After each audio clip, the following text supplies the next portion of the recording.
The shot rang out, echoing across the chamber, before anyone thought to move. It was a clean, merciless sound, final and hollow. The boy had been laughing a heartbeat earlier, a sound too bright for the polished marble of the Galactic Council Hall. That laughter was cut short, silenced by the pulse of an alien rifle. He crumpled without ceremony, a tangle of limbs and youth, sprawled upon the shining floor meant for treaties, not corpses. Jonathan Hale did not scream. He did not lunge. He did not so much as blink as the warmth of his son's blood spread across the white tiles, creeping outward like an ink spill beneath the gazes of 100 alien dignitaries. In the eternal second that followed, the chamber waited for grief, rage, denial, any of the primitive displays that lesser beings would call natural. Instead, the man simply breathed, slowly, evenly, his face smoothed into a stillness that unsettled more than any outburst could have. The guard who had fired adjusted his stance, a reptilian brute with scaled hands tightening on the weapon. His orders had been whispered from a dais, a curt nod from one of the council's senior voices. Teach them humility. And so he had, with a trigger pull. His eyes now flickered uneasily, for the human before him did not weep as expected. Mr. Hale, crooned an avian delegate, feathers trembling with self-importance. A regrettable accident. Children, so fragile, are they not? Perhaps this is a lesson best carried home. Jonathan's gaze shifted, not to the bird-like speaker, not to the guard, but to the small object that had rolled free from his boy's pocket. A scuffed leather ball, hand-stitched, its surface worn smooth from play. It stopped at his shoe, and only then did he move, bending with a deliberate grace to lift it. His thumb traced the seam, the way he had countless times when teaching his son how to throw. He straightened, slipping the ball into the inner pocket of his suit coat as though returning it to safekeeping. When he finally spoke, his voice was gentle, a low baritone trained in courtesy. An accident, you say? The words were neither question nor accusation, simply repeated back into the charged air like a mirror. Murmurs rippled through the chamber. Some aliens shifted in discomfort, others leaned forward in amusement. Fragile creatures, the humans, the council reminded themselves. So prone to sentiment, so poorly adapted for the rigors of the greater galaxy. Yet something in the humans' composure did not fit the pattern. I'll require, Hale continued, adjusting the cuffs of his immaculate black suit, an official apology for this unfortunate mishap. Written, signed, stamped with whatever seal you people revere these days. He smiled faintly, though the smile never touched his eyes. It's a small courtesy. My son had excellent penmanship. I'd like to see if yours measures up. The chamber erupted with overlapping voices. Some scoffed. Some chuckled at the human's absurdity. Others hissed their disapproval of the guard's rash action. The presiding counselor, a being of translucent skin whose veins glowed faintly with each word, lifted a hand for silence. You presume much, human.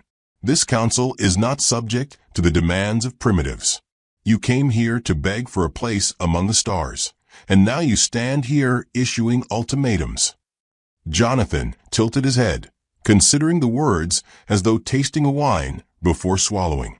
Begging, he said softly, was never my trade. Negotiation, yes. Compromise, when it served both sides. But begging? No. My people don't much care for the posture of knees on stone. Your child is gone. Accept this truth and leave while we still permit it. The avian voice again, sharper now. Jonathan's eyes lifted to the speaker, calm as still water. You misunderstand, he said. You believe you've ended something here. In fact, you've only begun it. A nervous chuckle rippled through the assembly. One insectoid ambassador leaned toward another and clicked mandibles. Empty threat. He's cornered. But the crystalline elder at the far end of the chamber, a figure who had watched empires rise and die with geological patience, shifted uneasily. Its body emitted a faint hum, a resonance of warning. Be wary, it murmured to no one in particular. The silence of a predator is not peace. It is calculation. Jonathan clasped his hands loosely behind his back, posture relaxed, as if he were standing at the edge of a porch back on Earth, watching a sunset. He even rocked on his heels, a small habit that would have seemed endearingly human were it not for the blood cooling at his feet. "I'll give you time," he said finally. "Draft your apology. Choose your words carefully. I'll be patient for a little while." With that, he turned. Each step of his polished shoes echoed across the vast chamber, a hollow metronome marking the uneasy silence left behind. No one stopped him. No one dared. The door hissed open at his approach, spilling pale light across his retreating figure, and then closed again, leaving the council in thick, uneasy air. For a long time, no one spoke. Then, the reptilian guard shifted his grip on the rifle and muttered, "Why didn't he break?" "Because," thought the crystalline elder, as its body vibrated with unease, "some things are not meant to break. Some things bend, coil, and wait." Jonathan walked the long corridor beyond the chamber with the measured stride of a man late for dinner, but unwilling to rush. His son's baseball pressed a steady weight against his chest, each step driving the truth deeper. The boy was gone. A father's heart screamed for grief, but the soldier's mind, long buried under the diplomat's smile, clicked into motion with the precision of a lock opening. He passed ornate windows that overlooked the capital's sprawl of alien architecture. Towers spiraled in impossible geometries, colors too bright for human eyes. He saw none of it. Instead, he remembered a different skyline, one of steel and glass and neon signs buzzing against a summer night. His son had begged to see this foreign world, to taste its markets, to walk its streets. Jonathan had promised safety, and now safety lay bleeding on the council floor. He paused at a viewport, letting the artificial sunlight glare against his reflection. A tall man, broad-shouldered, hair trimmed with military neatness. His tie slightly loosened, as though he had just stepped out of a late meeting. Nothing remarkable, until one looked into the eyes. There, the diplomat's warmth thinned to reveal something colder, older, patient as winter. The eyes of a man who had once walked through 1,000 corpses and kept walking. Behind him, the chamber still buzzed with argument, confusion, mockery. Ahead of him stretched silence, a silence that would not remain empty for long. He touched the baseball in his pocket, a father's gesture, a soldier's promise. And when at last he spoke, his voice was no longer meant for the council, but for himself, low and steady as steel. "That was your first mistake." The corridor swallowed his words, carrying them into the vast machinery of the city, a whisper soon to become a storm. The council chamber emptied like a carcass after scavengers had feasted. Delegates drifted away in clusters, muttering in tongues of feathers, chitin, and steel. Yet the echoes of the shot remained, hanging in the vaulted air. A boy's death in such a hall was not easily forgotten, though many tried already to bury it under ceremony and protocol. Rumor moved faster than light. Within an hour, the story had rippled across the capital.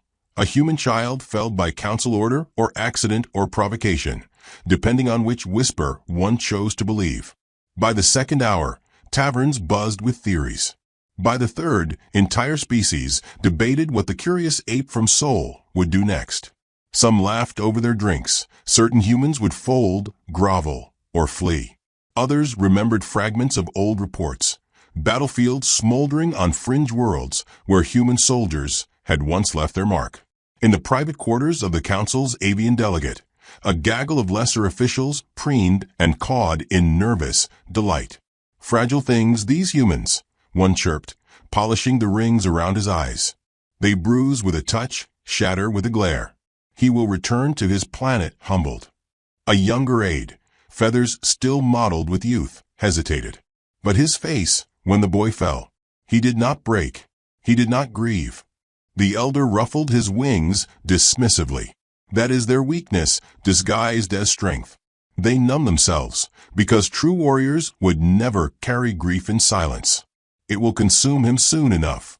The aide said nothing, but unease nested in his breast.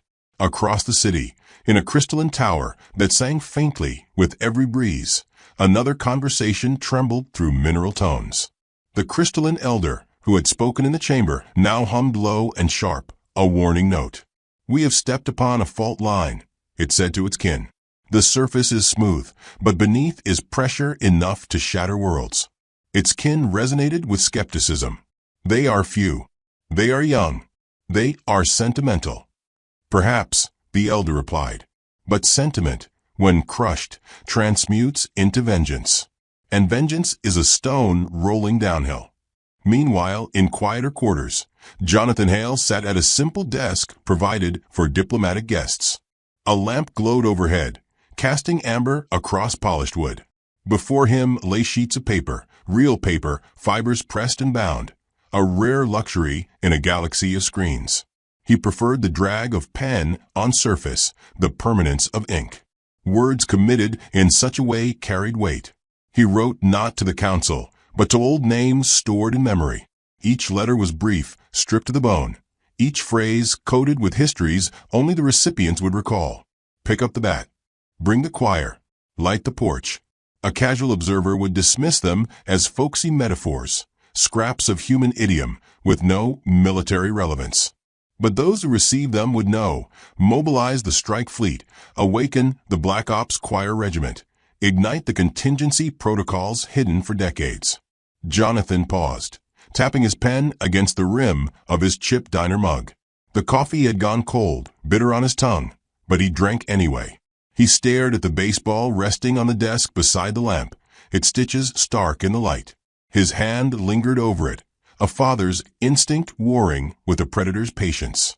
Then he set it aside, folded another letter, and sealed it with wax. The walls carried whispers. Microphones embedded in the corners funneled every rustle, every breath, back to council intelligence. They would pore over his words, search for weapons hidden in the cadence. And they would find nothing, because the true weapons were not inked on paper, but written in the marrow of men waiting for his signal. Elsewhere in the capital, alien analysts pored over Earth culture in a frenzy of study. One insectoid scholar sat hunched before glowing screens, antennae twitching as it devoured human archives. It read of baseball leagues, of rivalries that split cities in two. It puzzled over barbecue competitions where entire communities gathered to perfect smoke and spice. It recoiled at headlines of Florida man and could not determine whether they were satire or proof of madness. They celebrate chaos, it whispered to itself. They enshrine unpredictability. Another file revealed a film, an old western, a man in a hat squaring off in the dust, waiting, until the other drew first. The scholar's mandibles clicked uneasily. They mythologized patience. They worshipped the strike delayed. Reports were carried back to the council, where they were largely ignored. Too much noise, too little threat. Yet not all dismissed them. A reptilian fleet commander, scarred from campaigns long past, read the same reports with narrowing eyes.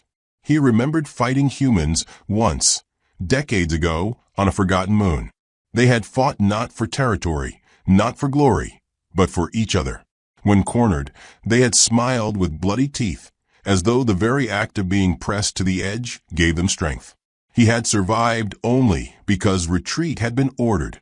Now, as he scanned the report of the Diplomat's silence, he felt the old dread coil again.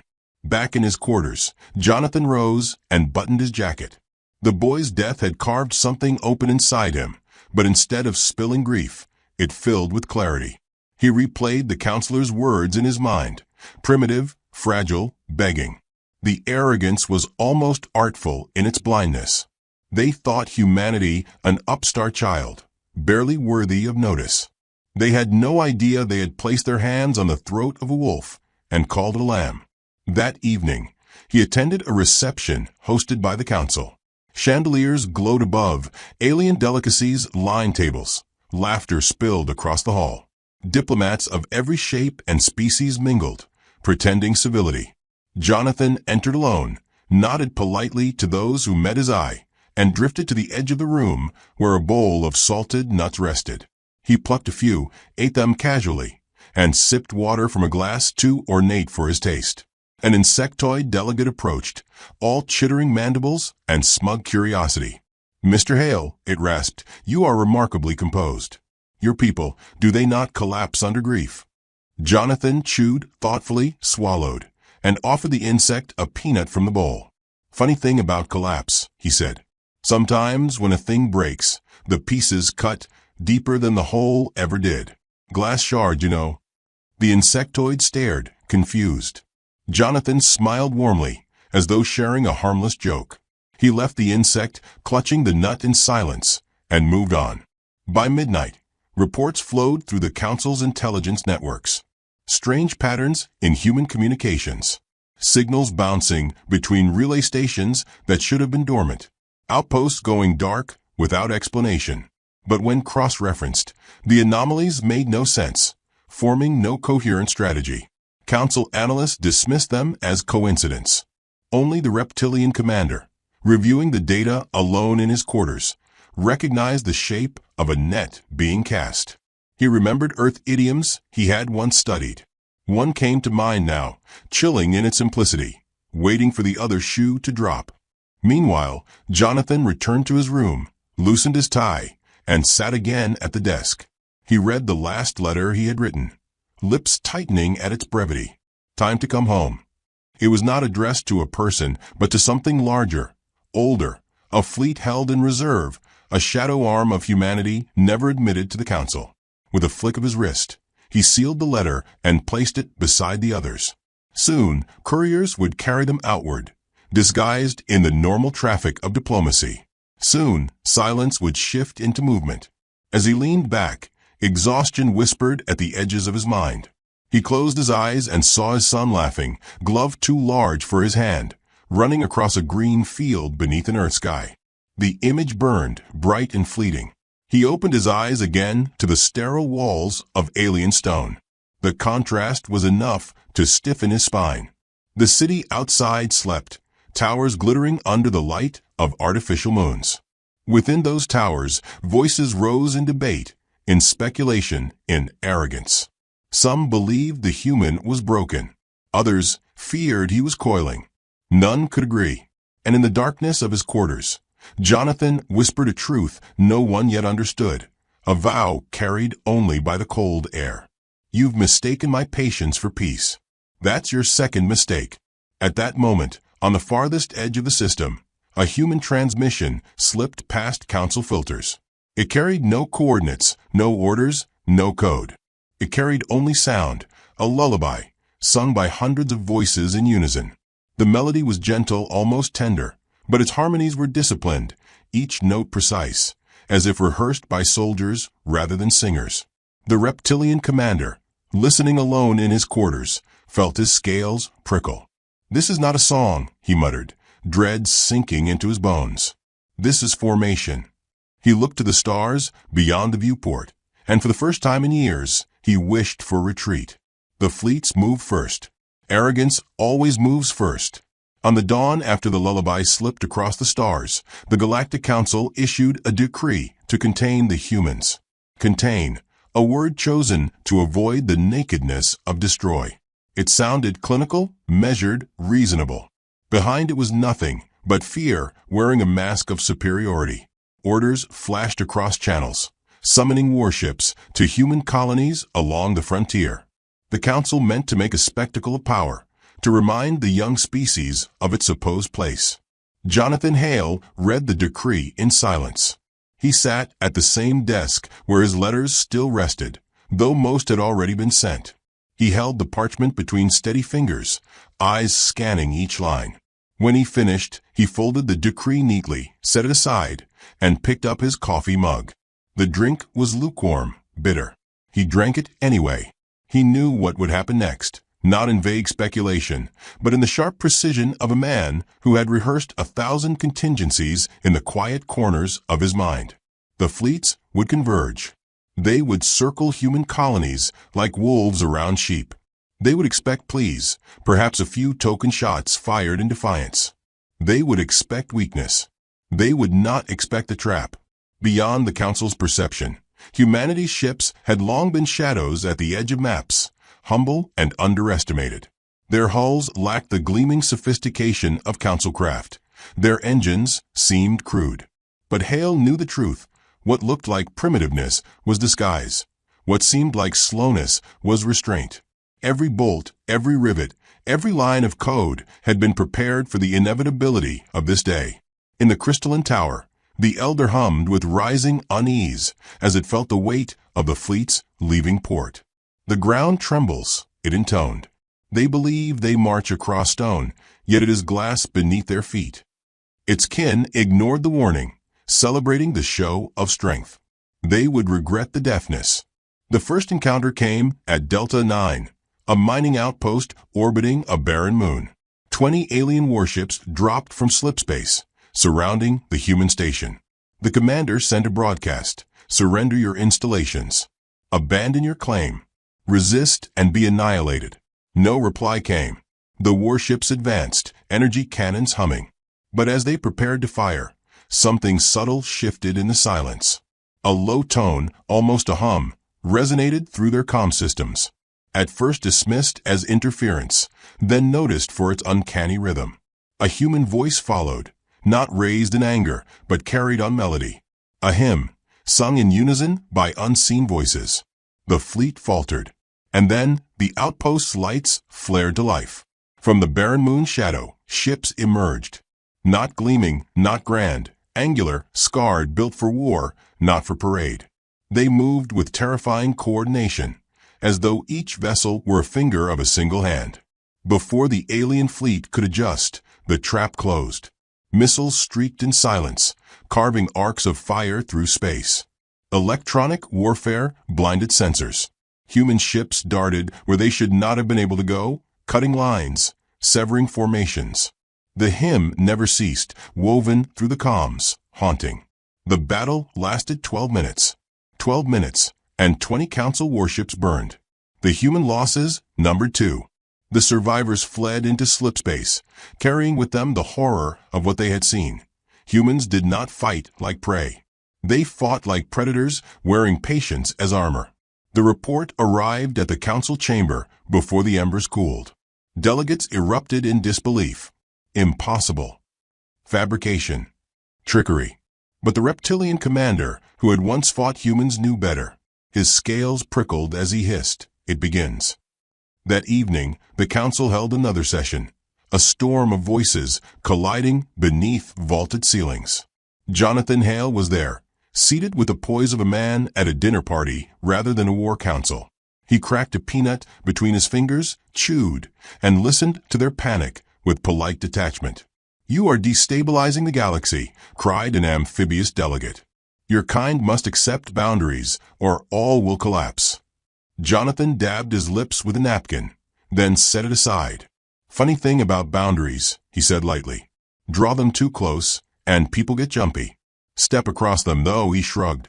"Well, you just saw what happens. Do you threaten us with extinction?"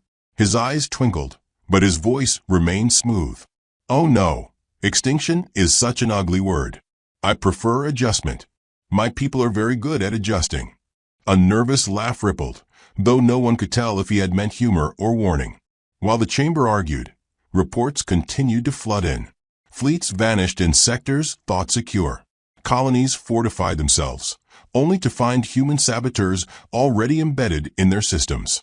Entire supply lines collapsed overnight. The council had expected a skirmish. Instead, they found themselves ensnared in a net woven long before the boy had ever set foot in their hall.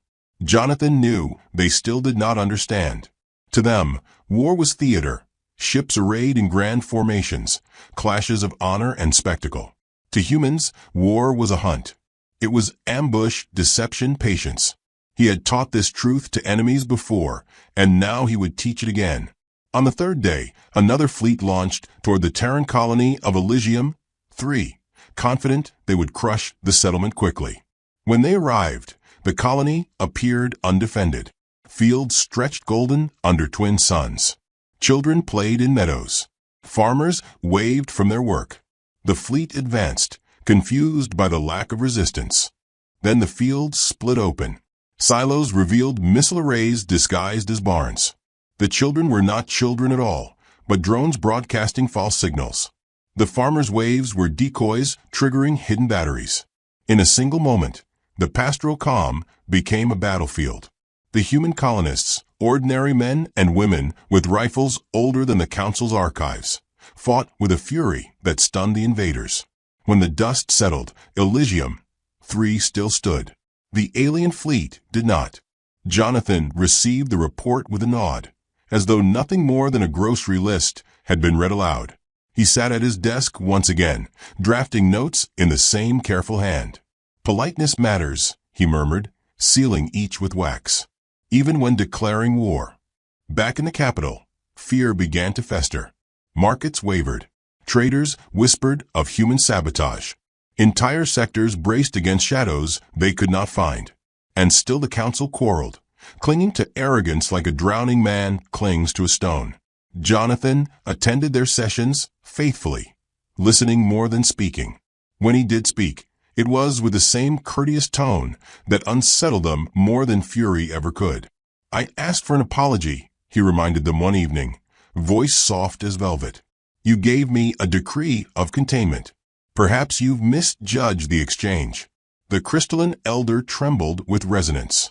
"You are not here as a diplomat," it said. Its voice rang like struck glass, clear and cutting. "You are here as a herald." Jonathan inclined his head, acknowledging truth without confirming it.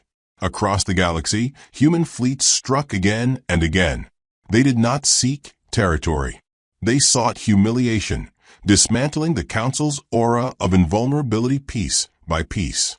They struck fuel depots, communication hubs, strategic choke points. And always, they vanished into silence before counterattack could arrive. The reptilian commander convened his officers in secret. "You do not understand this species," he told them, claws scraping the table. "They fight with their entire history behind them. Every scar, every song, every grave. You killed a child, and now you face not a soldier, not a fleet, but a civilization that refuses to forget."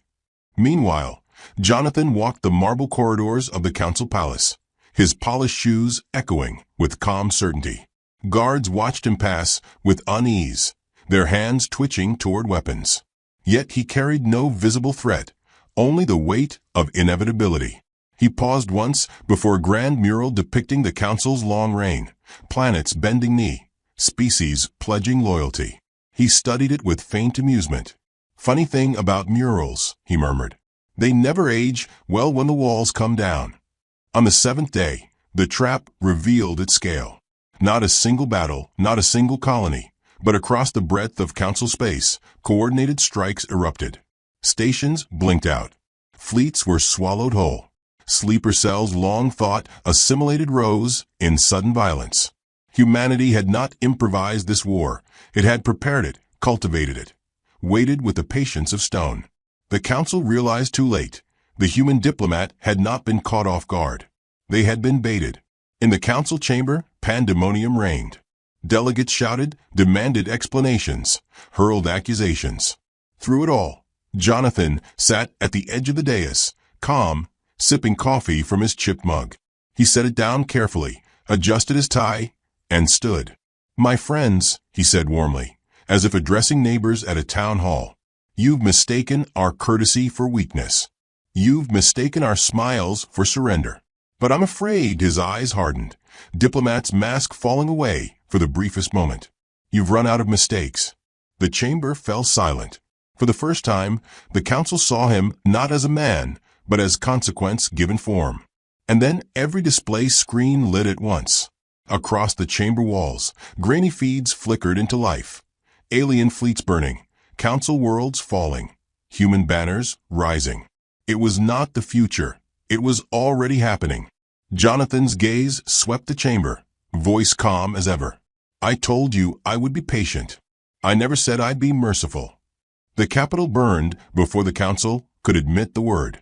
To call it a skirmish would have been convenient. To call it an incident would have softened its edges.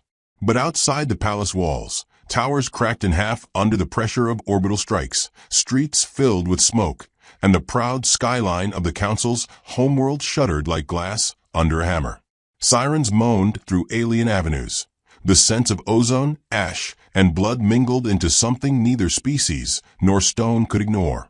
Jonathan Hale walked through the palace corridors as though late for an appointment, his polished shoes clicking against the marble. The air quaked with distant detonations, each tremor sending dust from vaulted ceilings to scatter across his shoulders. He brushed it off, casually. To the guards who stood stiff along his path, his calmness was more unsettling than the battles outside. Some gripped their weapons tighter. Some looked away. A few whispered into comms, their voices cracking. None stepped forward to stop him. Behind him trailed a small unit, no more than 5, dressed in the understated attire of aides. To an untrained eye, they looked like clerks or secretaries. To those who knew better, they were soldiers. Mara Quinn with her hair tied back, eyes sharp as razors. Ortiz, broad and silent, his steps heavy as anvils. Bishop, thin and meticulous, fingers twitching with the memory of triggers.